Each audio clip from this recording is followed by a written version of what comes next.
చేస్తుంటే రైతులు సంతోషంగా ఉంటే మీ కడుపు మంటతోని మీకు కళ్ళల్లో దుఃఖం వచ్చింది, నీళ్లు గారినాయి.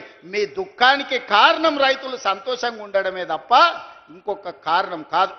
అదేవిధంగా మహిళలు, మా అక్కలీడు ఉన్నారు, ఆలోచన చేయాలి. మా ఆడబిడ్డలు చాలామంది చదువుకున్నారు, పెళ్ళయ్యి అత్తగారింటికి వచ్చినందుకు గ్రామాలలో ఉంటున్నారు. వాళ్ళు ఆలోచన చేయాలి. 2014 నుంచి 2019 వరకు ఒక్క మహిళనన్న మంత్రి ఉండే నా చంద్రశేఖరరావు మంత్రివర్గం లెక్క ఒక్క మంత్రి కూడా ఇయ్యలే.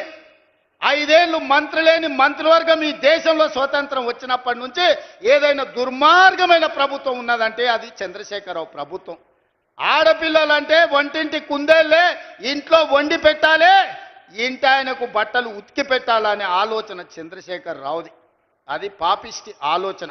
అందుకే అట్లా కాదు, మా అక్కల్ని 1 కోటి మందిని కోటీశ్వరులను చెయ్యాలి, మహిళా సంఘాలను ప్రోత్సహించాలని మొదటి సంవత్సరంలోనే వడ్డీ లేని రుణాలు 21,000 కోట్ల రూపాయలు ఇచ్చి స్వయం సహాయక సంఘాలను మా ఆడబిడ్డల్ని హక్కున చేర్చుకొని నేను ఏడికి పోయినా, ఏడ మీటింగ్ పెట్టినా మా ఆడబిడ్డల్ని కలుస్తున్నా, వాళ్ళతో మాట్లాడుతున్నా, వాళ్ళని అడుగుతున్నా, అక్క ఎట్లా సంసారం ఎట్లా బాగు చేద్దామో చెప్పురని. నేను గ్రామాల నుంచి వచ్చిన అక్క, ఈయనే ఒంగూరు మండలం పక్కనే కొండరెడ్డిపల్లి. నాకు తెలుసు, నగదు అక్క దగ్గర ఉంటే పిల్లల చదువులకు వస్తాయి, ఇంటి ఖర్చులకు వస్తాయి. ఇంటి ఆయన చేతుల నగదు ఉంటే సాయంత్రం పోయి పాపిస్టోడు పెట్టిన బెల్ట్ షాపులు ఇచ్చి వస్తాడు. అవునా కాదా అక్క చెప్పు?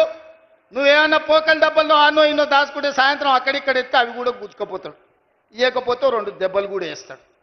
ఆయన తెచ్చిన బెల్ట్ షాపులు అట్లుంటే నేను మా అక్కల చేతుల పెత్తనం పెట్టి పాఠశాలల పిల్లలకు బట్టలు గుట్టించేది కాంట్రాక్టర్లకు ఇచ్చి ఆయన కమిషన్లు కొట్టేస్తుంటే మా అక్కలకిచ్చి 1,30,00,000 జతల బట్టలు బడిపోయే పిల్లలకు కుట్టించి 75 రూపాయలు కుట్టుగూళ్ళు ఇచ్చి ఆ మిషన్లు మా అక్కల చేతికి ఇచ్చిన.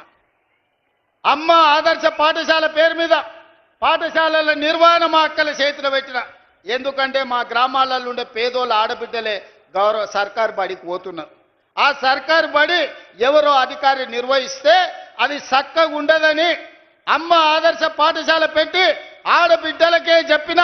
పిల్లల అటెండెన్స్ మీ పంతులు తీసుకుంటే పంతుళ్ళ అటెండెన్స్ మా అక్కలు తీసుకునేటట్టు చేసిన. ఎందుకంటే పంతుళ్ళు అప్పుడప్పుడు వస్తుంటారు, రారు, మీరు లెక్క కట్టురి, వాళ్ళకి లక్షల కొద్ది జీతాలు ఇస్తున్నాం, వస్తురా లేదా మీరు చూడురా అని. బల్లె పిల్లలకు తాగనీకి మంచినీళ్ళు ఉన్నాయా? బాత్రూంలో ఆడపిల్లలు పోతే ఊరు మధ్యలో పడి ఉంటే ఆడపిల్ల బాత్రూమ్ పోవాలంటే కష్టంగా ఉంటుంది, ఆ బాత్రూంలు కట్టి ఆడబిడ్డలను ఆదుకోండి అని మా అక్కల చేతులు పెట్టిన బడి. ఇవాళ బల్ల నిర్వహణ మా ఆడబిడ్డల చేతులు పెట్టిన మాట వాస్తవం కాదా? ఇవాళ ప్రభుత్వ కార్యాలయాలలో క్యాంటీన్లు ఎవరి చేతుల్లో ఉంటే ఇందిరా మహిళా శక్తి క్యాంటీన్లని collector office, SP office, MRO office, ప్రభుత్వ దవాఖానాలు, సెక్రటేరియట్ నుంచి మొదలు పెడితే శిల్పారామం వరకు ఈరోజు ప్రభుత్వ కార్యాలయాలలో ఇందిరా మహిళా శక్తి క్యాంటీన్లు పెట్టి మా స్వయం సహాయక సంఘాలు మా ఆడబిడ్డల చేతుల్లో పెట్టి నగదు వాళ్ళ చేతుల్లో ఉండాలి, వాళ్ళు వ్యాపారాలు చెయ్యాలని ఈరోజు మీకు ఇచ్చిన మాట వాస్తవం కాదా? ఇవాళ నేను అడుగుతున్న చంద్రశేఖరరావును, ఏనాడన్నా పెట్రోల్ బంకులు మా ఆడబిడ్డలకు ఇవ్వాలని చూసినవా?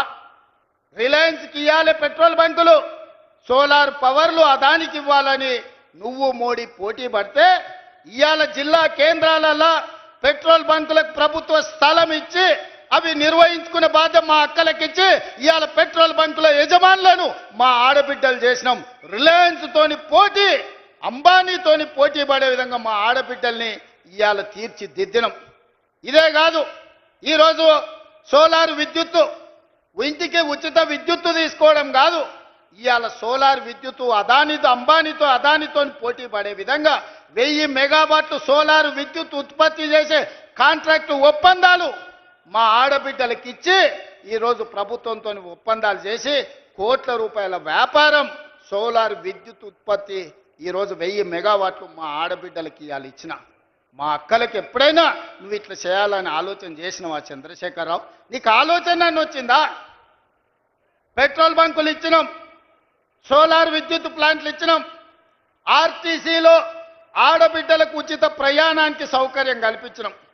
ఆ ఎల్ల మా అక్కలు కురుమూర్తి జాతర పోవాలంటే లేకపోతే వనపర్తి నాగవరం జాతరకు పోవాలి, రాజనగరం జాతరకు పోవాలంటే ఇంటి ఆయన నగదు ఇవ్వాలి. ఆయన లేవుపో మళ్ళీ చూద్దామంటే మళ్ళీ ఎన్నడో వచ్చినాడు. అమ్మగారింటికి దసరాకో దీపాలకు పోయేస్తా అంటే ఇప్పుడు కిరాయి పైసలు ఏడునే పో అనేటోడు. అమ్మవారిని దర్శించుకోవాలన్నా అమ్మగారి ఇంటికి పోవాలన్నా మా అక్కలు అడుక్కునే పరిస్థితి. ఇవాళ ఆర్టీసీ బస్సు నేను మీ తమ్ముడు ముఖ్యమంత్రి అయినాక మా అక్కల్ని అందరు నడుతున్న, ఇక్కడ ఉన్న వాళ్ళని అక్కడ ఉన్న వాళ్ళని ఒక్క రూపాయి ఎవరన్నా అడిగినరా అక్క? బస్సులో మిమ్మల్ని ఎవడన్నా మిమ్మల్ని రూపాయి అడిగితే మీ తమ్ముడు ఫోటో చూపించురుగో, మా తమ్ముడు ఈడు ఉన్నాడు, పోయి మా రేవంత్ దగ్గర తీసుకోపోండమ్మా, మా కిరాయి పైసలు మా తమ్ముడు ఇస్తాడని. ఇవాళ ఏడికి పోయినా మీకు ఉచితంగా బస్సులో పోయే ప్రయాణం మీ తమ్ముడు తెచ్చిండు కదా అక్క, తెచ్చిండా లేదా? స్వతంత్రం